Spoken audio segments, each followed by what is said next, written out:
ভাইয়ের জন্মদিনে সারাদিন ধরে এত কিছু প্ল্যানিং করার পর শেষমেশ আমাদের প্ল্যানিংটাই ভেস্তে গেল। আমার বিয়ের প্রায় 3 বছর হতে চললো, আর 3 বছর ধরে আমি আমার ভাইয়ের বার্থডেতে প্রেজেন্ট থাকতে পারি না। তো যাই হোক, সারাদিন কি করলাম না করলাম তো সবটাই কিন্তু এই ব্লগেই তোমরা দেখতে পারবে। আশা করছি তোমাদের ব্লগটা ভালো লাগবে। আজকের ব্লগটা যদি ভালো লাগে অবশ্যই চ্যানেলটাকে সাবস্ক্রাইব, লাইক আর একটা কমেন্ট করে দিও। Hello everyone, welcome back to my channel Abhipriya lifestyle. আরও একটি নতুন ব্লগে সবাইকে স্বাগত। আজ আমাদের বাড়ির সবার জীবনে একটা খুশির দিন, সেটা হচ্ছে আজ আমার ভাইয়ের জন্মদিন। আমরা হলাম 3 বোন আর 3 ভাইয়ের পরে 1 ভাই। জানোই তো কত মজা, কত আনন্দ। আজ আমার ভাইকে নিয়ে কিছু গল্প তোমাদের সঙ্গে শেয়ার করব। তো তার আগে আজকে সারাদিন ধরে কি করলাম না করলাম, এত কিছু প্ল্যানিং করার পর মানে শেষমেশ আমাদের প্ল্যানটা ভেস্তে গেল। সবটাই বলবো যে কেন প্ল্যানিংটা ভেস্তে গেছিলো। তো দেখো, সকাল সকাল ঘুম থেকে উঠে পড়েছি, আর ঘুম থেকে উঠে এখন আমি বিছানা গোছাতে লেগে পড়েছি। ছোটবেলা থেকে আমাদের এই ডিউটিটাই ছিল ঘুম থেকে উঠে আগে বিছানা গোছানো। কিন্তু আমরা যেহেতু 3 বোন ছিলাম, আর এই বিছানা গোছানো নিয়ে আমাদের মধ্যে মারপিট লেগে যেত। মানে কারোরই ইচ্ছা ছিল না এই বিছানা গোছানো। তো যাই হোক, তারপর মা প্ল্যানিং করলো যে সবার শেষে উঠবে তাকে বিছানা গোছাতে হবে। আর সেই কথা শুনে পরের দিন থেকে মানে কে কার আগে উঠতে পারে, তো ওঠা নিয়েও আমাদের মধ্যে মারপিট লেগে যেত। আর আমরা যেহেতু 3 বোন ছিলাম, বড়দি ভাইয়ের সঙ্গে একদমই মিলতো না। আমি আর মেজদি ভাই একদিকে, বড়দি ভাই একদিকে। তো যাই হোক, যেহেতু বড় আর বড়রা সবসময় বেশি একটু মার খায়, বকা খায়, তো বেশিরভাগ মার বকা সেটা বড়দি ভাই শুনতো। আর আমি একটু খুব কমই মানে শুনেছি, কারণ আমি সবার ছোট ছিলাম, আমাকে কেউ কিছু বলতো না। আর ছোটরা একটু সব সময় মানে মা বাবার আদরের হয়, যেহেতু সে সবার ছোট। তো যাই হোক, দেখো আজকে ভাইয়ের যেহেতু জন্মদিন, তো তার জন্য আমি আজকে সারাদিন মানে সমস্ত কাজ করব বলে প্ল্যানিং করেছি। আর ভাইয়ের বার্থডেটা সেলিব্রেশন আমিই করব। তো তার জন্য সকাল সকাল উঠে পড়েছে, আর মা ওইদিকে দেখো ঠাকুর ঘরে ঢুকেছে পুজো করতে। আর ওখানে কিন্তু পাপাও রয়েছে, মানে পাপা আর মা দুজনে মিলে পুজো করছে। মা আর পাপা দুজনে মিলে পুজো করে নিক, আর আমি এদিকে কাজ করতে করতে তোমাদের সাথে কিছু গল্প শেয়ার করব। তো ভাইয়ের গল্পই বলি আজকে। তো আমরা যেহেতু 3 বোন ছিলাম, আর আমাদের না ভাইয়ের অভাব ছিল। আশেপাশে 2-1 কারো যদি ভাই থাকতো তখন আমাদের ভীষণ পরিমাণে মন খারাপ হতো যে সবার ভাই আছে আমাদের ভাই নেই। যখন ভাইফোঁটা আসতো তখন মনে হতো সবার ভাই আছে আমাদের ভাই নেই। আর এই বলে বলে আমরা কান্নাকাটিও শুরু করে দিতাম, আর মার কাছে বায়না করতাম আমাদের কেন ভাই নেই। আর পাশের বাড়িতে একটা বাচ্চা ছিল, তো ও ভাইয়ের 1 বছরের বড়। তো ওকে নিয়ে আসতাম আর বলতাম মা আমাদেরও এরকম একটা ভাইয়ের দরকার, আমাদেরও ভাই লাগবে। আর ওই ভাইটাকে দেখে এত আমরা কান্নাকাটি করতাম, তো বলারও বাইরে। মাঝে সাঝে তো ওই ভাইটাকে নিয়ে এসে সারাদিন আমাদের বাড়িতে রেখে দিতাম, ওকে স্নান করানো, খাওয়া দাওয়া সব কিছু। আবার ওই ভাইটাকে যদি ওর মা নিয়ে চলে যেত তাহলে আবার আমাদের কান্নাকাটি শুরু হয়ে যেত। তো তারপর আমার প্রায় 8 বছর পর আমার ভাই হয়েছে।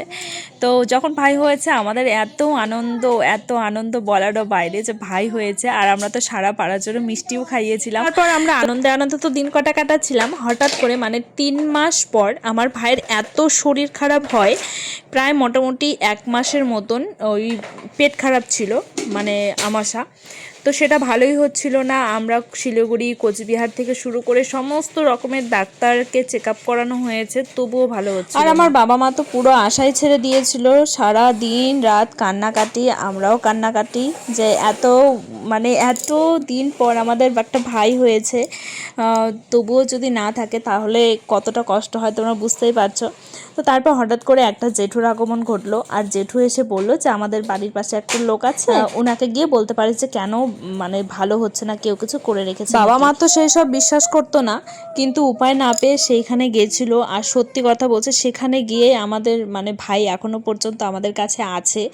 তো বাড়িতে কেউ কিছু করে রেখেছিল, তারপর আমরা সেটাকে ঠিক করা হয়। তারপর একটা ম্যাজিক দেখো, মানে বাড়ির পাশে যে হাতুড়ি ডাক্তার আছে, তো সেই ডাক্তারের একটা ওষুধ খেয়ে, মানে 1 সিরাপ ওষুধ খেয়েই আমার ভাই ভালো হয়ে গেছে। তো যাই হোক, এরকম মানে বাড়ির আশেপাশে অনেকেরই শত্রুতা নিয়ে আছে, কিন্তু এইরকম শত্রুতা আমি ভাইয়ের জীবনেই দেখেছিলাম। মানুষ যে কেন এরকম শত্রুতা আমি করে বুঝতেই পারি না। তো যাই হোক, দেখো আজকে অনেক গল্প তোমাদেরকে বলে ফেললাম। তো ভাইয়ের জন্য আজকে কিছু স্পেশাল রান্না করব। মাকে বলেছিলাম আজকে আমি করব সব কিছু, কিন্তু আমি আর করে উঠতে পারিনি। মাকে একটু এগিয়ে দিচ্ছিলাম আর হাতে হাতে করে দিচ্ছিলাম। তো যাই হোক, দেখো কি করেছি। তো এটা হচ্ছে দুপুর টাইমে পাপা মানে ভাইয়ের জন্য এইটুকু সামান্যটুকু আয়োজন করেছিলাম। আর বিকেলবেলা আমাদের একটা প্ল্যানিং ছিল যে সন্ধ্যার সময় আমরা কেক কাটিং করব, কিছু বেলুন নিয়ে এসে সাজাবো, আমরা নিজেরাই কেক কাটিং করব, কাউকে বলবো না। তো অনেক কিছু প্ল্যানিং করার পর আর মানে রাত্রের প্ল্যানিংটা আমাদের একদম পুরোপুরি ভেস্তে গেছে। তো এইদিকে দেখো ভাইয়ের জন্য স্পেশালি আমি বানিয়েছিলাম পোলাও, কারণ ভাইকে এই প্রথমবার আমি পোলাও রেঁধে খাওয়ালাম, আর যেটা আমি শিখেছি পোলাও বানানো, তো সেটা ভাইকে খাওয়াবো না সেটা তো হতেই পারে না। আর ও কিন্তু খুবই হ্যাপি, মানে এরকম জিনিস পেলে ও খুব খুশি হয়ে যায়। তো দেখতে দেখতে প্রায় 18টা বছর হয়ে গেল যে ভাই আমাদের দেখো কত বড় হয়ে গেছে, আমার থেকেও বড় হয়ে গেছে। আর আমি যেহেতু অনেকদিন পর পর বাড়ি আসি আর দেখে মনে হয় যে হ্যাঁ এতটা বড় হয়ে গেছে, মানে ভাবলেই অবাক লেগে যায়। যাই হোক অনেক গল্প করলাম, চলো তোমাদের সাথে শেয়ার করি কি কি রান্না করা হয়েছে। তো এখানে হচ্ছে সাদা ভাত, পটল ভাজা, কুমড়ো ভাজা, তারপর শাক, আলু ভাজা, তারপর ঢেঁড়স ভাজা, আর হলো উচ্ছে, মানে কটা আজকে ভাজার আইটেম করেছি। আর এখানে আছে পোলাও, তো আজকে বাসন্তী পোলাও রান্না হয়েছে। আর এইদিকে আছে ডাল, তারপর চিকেন, এইদিকে আছে চাটনি, এখানে পায়েস, মানে জন্মদিনের মেন যেটা সেটা হচ্ছে পায়েস, আর পায়েসটা মা করেছে, মানে সব রান্নাই মা করেছে, আমি শুধু পোলাওটা করেছি। এদিকে আছে স্যালাড, আর এখানে আছে মিষ্টি আর জল। এ বাবা মাছি তাড়াতে তাড়াতে পোলাও একদম ভেঙে গেছে গাইস, ওটা অ্যাভয়েড করে চলো সবাই।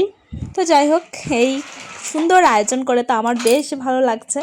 আর সত্যি কথা বলতে জানো তো, আমরা যেহেতু 3 বোন ছিলাম আর আমাদের না সেরকমভাবে এরকম জন্মদিনে কেউ কখনো রেঁধে বেড়ে খাওয়াই। আর এদিকে ভাইকে আমি বলছিলাম যে ভাই মানে ওকে একটু কিছু জিজ্ঞাসা করছিলাম, ও তো লজ্জায় পুরো মুখ ঢেকে নিয়েছে, আমার সাথে ও লজ্জা। তাহলে ভাবো একবার, তো মা আসলো, মা একটু ধান দুব্য দিয়ে দিচ্ছে। আমাদেরকে এইভাবে কেউ কখনো রেঁধে বেড়ে খাওয়ায়নি, কখনো এইভাবে ধান দুব্য দিয়েও আশীর্বাদ করেনি। আর কেক কাটা তো দূরে থাক, বিয়ের পর একবারে আমার ননদ শুধু ফার্স্ট টাইম আমি সেবার কেক কেটেছিলাম। তো এই দিনটা ভাইকে করে, মানে ভাইকে এরকম ভাবে খাইয়ে এত আনন্দ লাগে আমাদের, কি বলবো। তো আমাদের যেহেতু যার জন্য প্রতি বছরই আমরা মানে বিয়ের আগে ভাইয়ের এই জন্মদিনটা আমরা বাদ দিতাম না, মানে ছোট্ট মোট্ট করে হলেও আমরা নিজেরাই নিয়ে এসে কেক কাটা এরকম করে রেঁধে বেড়ে খাওয়াতাম। যাই হোক এইদিকে দেখো মা ওকে 40 টাকা দিয়েছে, সেটাই ও দেখাচ্ছে। তো এত আয়োজন যেহেতু আমি করেছি, আর এর আগে ওকে একটা শার্ট দেওয়া হয়েছে, টি শার্ট, তোমরা তো দেখেছো। আর এখন আমার কাছে দেওয়ার মতন কিছু নেই, তো তার জন্য এই যে একটা 200 টাকার নোট দিলাম, নাও। ধন্যবাদ। আচ্ছা এখন খেয়ে নাও। হ্যাঁ ঠিক আছে। তো চলো ও খেয়ে নিক, তারপর তোমাদের সঙ্গে দেখা হচ্ছে। টাটা করে দাও।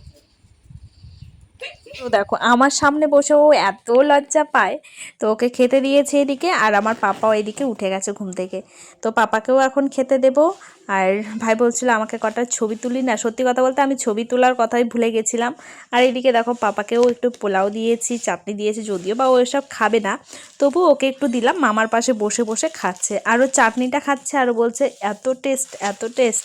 তো ওই চাটনিটা খাচ্ছে আর ওর খুব ভালো লেগেছে চাটনিটা, মোট কথা। তো যাই হোক ওরাও খেয়ে নিচ্ছে আর আমরাও খাবো। যাই হোক বিকেলবেলা আরও একটা প্রোগ্রাম ছিল, মানে রাত্রেবেলা ছোট্ট মোট্ট করে কেক কাটবো। তো সত্যি কথা বলতে আজকের প্ল্যানিংটা একদম পুরোপুরি ভেস্তে গেছে, তার কারণটা তোমাদেরকে বলছি। দেখো বিকেলবেলা আমি বেরিয়েছিলাম রাস্তায় একটু হাঁটাহাঁটি করতে, আর এখানে দেখো একটা বক, মানে একটা ব্যাঙকে ধরে নিয়েছে সামনাসামনি। আর এটা দেখেই পাপা যে কি আনন্দ, আরও বারবার ওটাকেই দেখছিল যে ব্যাঙটাকে খেয়ে নিল।